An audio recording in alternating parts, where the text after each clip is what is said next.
Hello guys,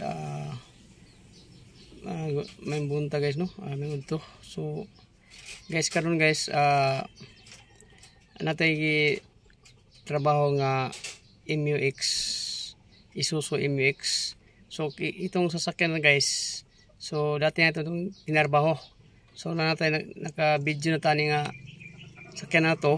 So una itong gitarbaho ni ang katong kuha niya, katong intake throttle body o yang EGR, yang intake manifold. So atong nilinisan natin. So ngayon, so pagkahuman na itong kuhan, wala pa ron, medyo napagyud ang yung low power. So medyo mahinap yun, 3,000 kapin lang yung RPM niya. So karon guys, nag-diagnose na karon guys kay ato may nagamit mistag iyan no. So atong gi testingan gibalik ni diri kay kuan payod nang medyo mahina ipayod. So ngayon, so nag-diagnose ta. So medyo na naman siya, medyo asusya na ipagkaaso niya. So guys, ito na yung makina natin. So pakita ko sa inyo guys. So ito yung turbo natin. Ito. So ipakita ko sa inyo kung medyo aso gid siya. Ako ipandaron ka dyan guys. Yun, makita natin yung tambutso na dyan. Yan, sobrang usok talaga guys. So yun, yan, dito guys. So nakita natin guys, so sobrang usok talaga guys, no? So ngayon guys, sa atong pag-diagnose guys, sa company, ang uban pa ni berholo naman siya, basta ingani nga mga problema. Pero sa ato guys, so ipakita ko yung problema dito. So yung problema dito guys, nakita natin yung turbo natin dito. So nakita natin dito guys, yung turbo ni guys. Ito, yung turbo ni ito guys, oh. Yung turbo ni guys, kago na guys. Yan, wala na guys. Yan. So itong turbo guys, ito yung may problema dito guys, yung turbo niya, no? Yan. So dito kaya umusok siya dito muagi sa yang exhaust. So gumikan na ni guys. So ito yung guys, tanggalin natin ito guys para makita to yung lalim sa turbo. Update ko na mo guys kung matanggal natin to. Pero sa ako guys, mo gini problema ngano ni asosya mo gini problema ni sa itong pagdiagnose. Sa kita gina to ini, oh, yan, wala na yung bearing dito yes, yung o-ring dito ay yung kung dito wala na, sira to. So update na mo niya guys, matanggal ko to. Makikita mo guys yung exhaust niya guys, oh.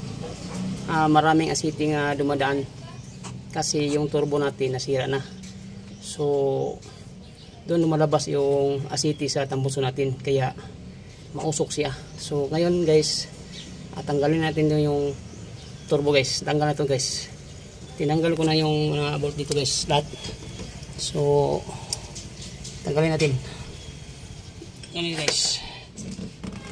Yan. Tanggal natin yan guys. Yan guys. Terus tanggal na tamo na no. Sayang turbo. Bigat talaga, bigat. So guys, tanggal din yung turbo guys. Ito na guys, yung turbo natin. Yan, tanggal natin. So ito yung turbo natin guys. Ito na, tanggal natin. So guys, tanggalin ito natin dito guys. Yan.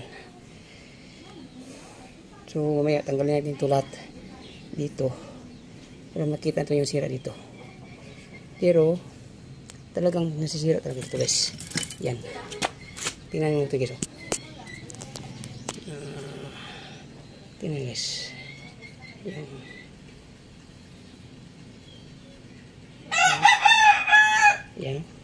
Yan ang kanina, oh. Wala na guys, kumakalog na guys, oh. Yan ito.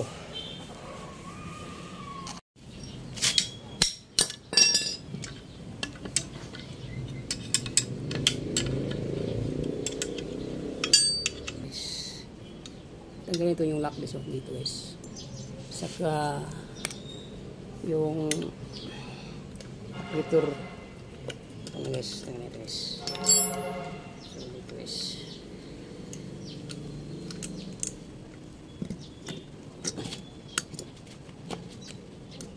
Wow, bigat.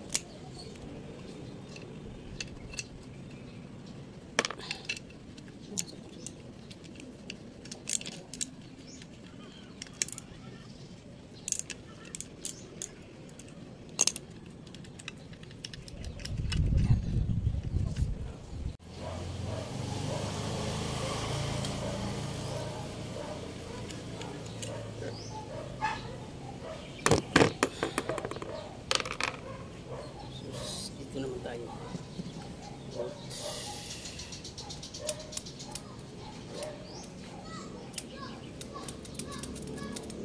Tanggal na ginato ang turbo, no? So nakita ginato. Yan.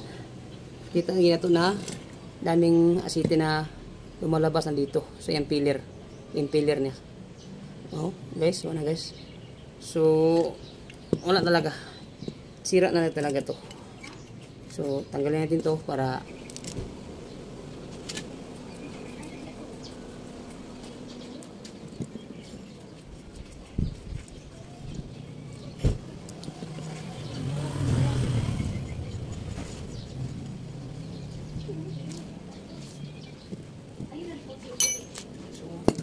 yung dumi niya guys, oh, maraming dumi dito guys. So, ito yung nasisira niya guys. Ito guys, oh. Wala nang yung kanya guys nga putol. Oh. So hindi na, wala na guys. So ito yung dahilan niya guys. So nasira yung pillar niya guys. So natanggal naman natin guys yung kanya. Ito. Yung quad turbo niya ito. Tanggal natin. So dito yung kanya. So talagang tanggalin natin to. 2, 4, 6 ito ka bolt para matanggal ito yung pillar ito. Tanggalin ito. Ito na yung nasira guys. No? Nasira guys, no? Wala na guys. Yan, no? Sira na talaga. Ito yung papalitan natin guys. So natanggal natin lahat guys, ang turbo. So pangitaan tani sa Shopee guys. Sa Shopee mo tayo nakapit itong akong sakyanan sa Starex. So atong picturean para makita na to porma gid sa iyang kuan. Porma. So guys. Ito yung kuan niya guys. Yan. So maglinis na guys atong linisan. Pag kabili na tayong bago, maglinis na diyan para mas makinis, para mas mabuti yung walang singaw yun. So update na lang mo guys kung makapalit na tagpisa, no, sa ani nga pisa. So nangita pa ta ato pa iko sa tagiya. Kini lang paliton, dili yung tibok palit tag tibok nga kuan mahal yun. Pero kini lang yung kuno na impeller lang niya. So barato to, naratos mga 5,000. So babalik ko mamaya guys. Update na lang mo na pisa. Guys, naghinlo ko sa iyang turbo boost impeller guys, no. Ang tawag natin turbo boost impeller o turbo cartridge, no. So guys, naling gilimpyo na to ni guys. Gumikan kay naabot na to ang bago nga turbo impeller ang tawon ko ani.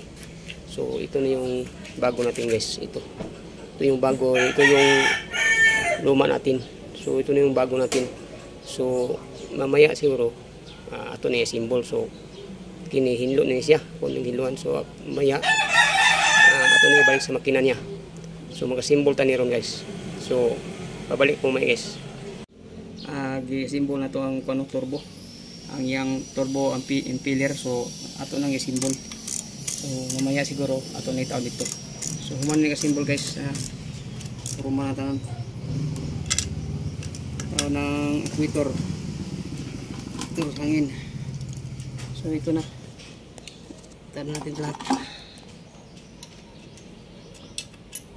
Guys, karon ato yun nahuman og taod ang turbo nga atong gibungkag nga ato napalitan og katong turbo impeller o pangalan cartridge. So nataod na natong turbo guys. Ito na buo na siya guys, nanantay na to. So upan na to tabon yang sa kuan kita na to ang yang pillar, yung pillar kung tuyo bigid siya. Good ba siya? So wala to na pakita ganin na pagtaod kay nagpas forward ta para kay madali ta napatay ang tarbawon pod. So panta taron na naman bono na. So minuto.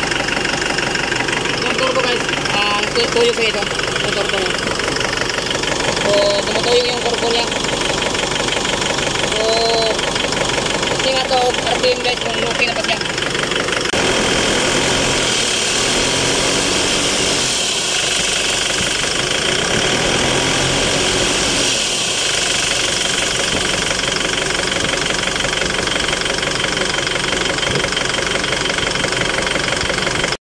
So guys, ina yung usok guys. Ito siya man.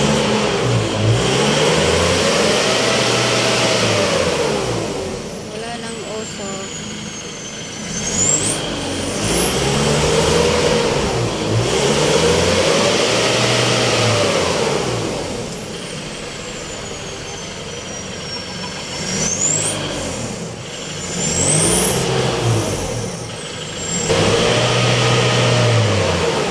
Guys, ganina guys, nakita man to sa lubot no, ano may aso kayo. No, di pre atong kuan nga mugawas yung puting aso gyud, mupuot gyud aso. So karon normal lang siya. So karon guys, mag-road test ta kung di ba siya kubol. Okay, okay naman yung RPM. So testing rin padagan. So mag-road test ta. Ato i-road test no. Sige guys, mamaya babalik ako guys. So guys, karon guys, nahuman ra ginato tong gitar baw guys no nga Isuzu MX. So aso ra man to tong gikuan no turbo. So yun guys, wala ay aso. So testingan ta ni girbusong gyud na wala aso. So guys, human ra gid atong kuan ito napo tay na-solve nga MX no. Human ginato siya, dugay-dugay ni sa balay kay napait pag isa turbo. So karon guys, din lang kayo taas on guys. So okay, medyo taas na yung video na ko. So thank you for watching my video. Please subscribe my YouTube channel. So